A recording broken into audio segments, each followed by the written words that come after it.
दोस्तों मार्केट में जब भी बजट सीपीयूज की बात होती है तो वहां पर आता है काफी लोगों के पास में i7 6700 होता है आज के रेट में भी, क्योंकि उस समय बहुत ही महंगा बिल्ड किया था उन लोगों ने। जैसे i7 का 6700 हो गया, 6th जनरेशन का i7 या फिर 7th जनरेशन भी हो सकता है। तो क्या ये अभी भी ठीक ठाक है? लोग सही सोच रहे हैं या फिर इससे बेहतर i3 का 12th जनरेशन हो सकता है? 12100F लेना चाहिए अगर देखा जाए तो क्या सही रहेगा? इन दोनों में बेटर कौन है, i7 का 6th जनरेशन या फिर नया वाला i3 12th जनरेशन? i7 और i3 ये सुनने में बहुत बड़ा डिफरेंसेस लगता है कि i7 के आगे i3 क्या ही होगा, लेकिन यहाँ पर जो जनरेशन का फर्क है ये कितना बड़ा फर्क डालेगा ये देखने वाली बात है। आज इस कंफ्यूजन को बिल्कुल क्लियर करते हैं। मैं आपको real benchmark, architecture differences, gaming और डेली यूज परफॉर्मेंस दिखाने वाला हूँ।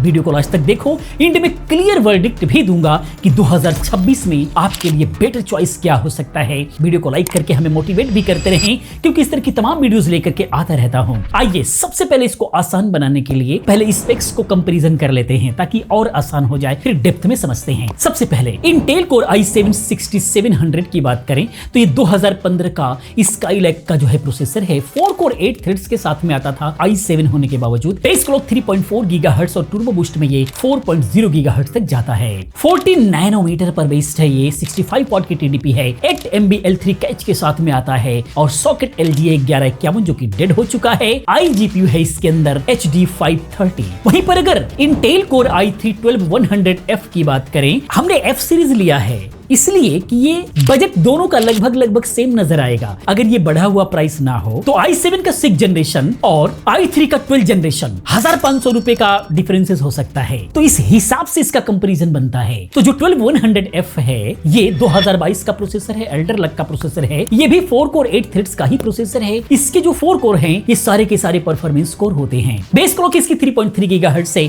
और बूस्ट में 4.3 गीगाहर्ट्ज तक जाता है। 10 नैनोमीटर पर बेस्ड है, लेटेस्ट है, 58 वॉट की टीडीपी है, 12 MB L3 कैच के साथ में, सॉकेट LGA 1700 जो कि लेटेस्ट है, नया है। लेटेस्ट तो खैर 1851 आ गया, लेकिन फिर भी इसको लेटेस्ट ही माना जाएगा। बाकी इसके अंदर iGPU नहीं है, इंटीग्रेटेड ग्राफिक नहीं है, क्योंकि ये F सीरीज है। अगर iGPU चाहिए तो विदाउट F ले सकते हैं। दोनों same core and threads counts यहाँ पर दिख रहे हैं, लेकिन आर्किटेक्चर में बड़ा फर्क आएगा। तो आर्किटेक्चर के फर्क से कितना फर्क पड़ता है ये बड़ी बात है, समझते हैं। आर्किटेक्चर और इफिशियंसी को देखते हैं पहले। i7 6700 की बात करें तो पुराना स्काईलैक आर्किटेक्चर पे है। i3 12100 एल्डर लैक गोल्डन कव कोर यूज करता है। ये मॉडर्न कोर हैं जो सिंगल थ्रेड्स परफॉर्मेंस पे काफी आगे हैं, कोई इसका कंपैरिजन ही नहीं बनता। कैच भी ज्यादा है, 12 MB कैच है 12100 में और 6th जनरेशन में 8 MB है, बड़ा डिफरेंसेस। मेमोरी सपोर्ट बेटर मिलता है 12100 के अंदर। यहाँ पर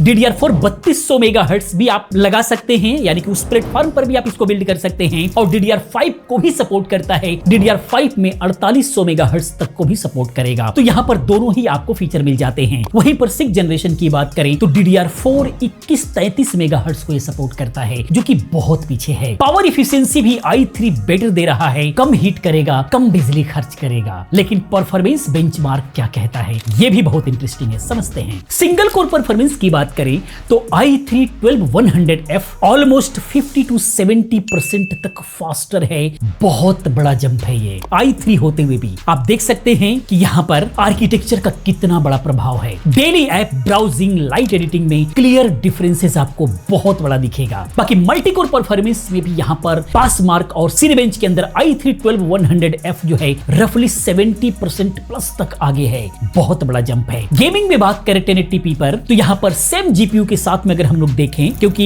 यहाँ पर इंटेल 12100F जो है iGPU नहीं है तो GPU के साथ में हम लोग देखेंगे, तो सेम GPU अगर आप लगाते हैं तो i3 12100F average 10 to 30% better FPS आपको देगा, स्पेशली 1% लॉस के अंदर। CPU बाउंड्स गेम्स के अंदर फर्क और भी ज्यादा क्लियरली आपको दिखाई देगा। इसके अलावा ओवरऑल सिंथेटिक बेंचमार्क के अंदर i3 12100F लगभग 70 to 75% फास्टर स्कोर करता है। ये एक बहुत बड़ा जंप है जो कि देखने को मिल रहा है आर्किटेक्चर की वजह से। अब बात करते हैं प्लेटफॉर्म टर्म और फ्यूचर की। तो i7 6700 की बात करें तो LGA 1151 पे है, लिमिटेड अपग्रेड पाथ मिलेगा। i3 12100F की बात करें तो LGA 1700 पे है। बाद में आप i5, i7, 12, 13, 14 जनरेशन तक जो है आप इसको अपग्रेड कर पाओगे, यह एक बड़ी बात है। बाकी i3 6700 पे DDR4 की स्पीड लिमिट है। बाकी PCI जनरेशन भी आपको पुरानी मिलती है। वहीं पर i3 12100F जो है ये मॉडर्न फीचर के साथ में आता है, सभी मॉडर्न फीचर को सपोर्ट करता है।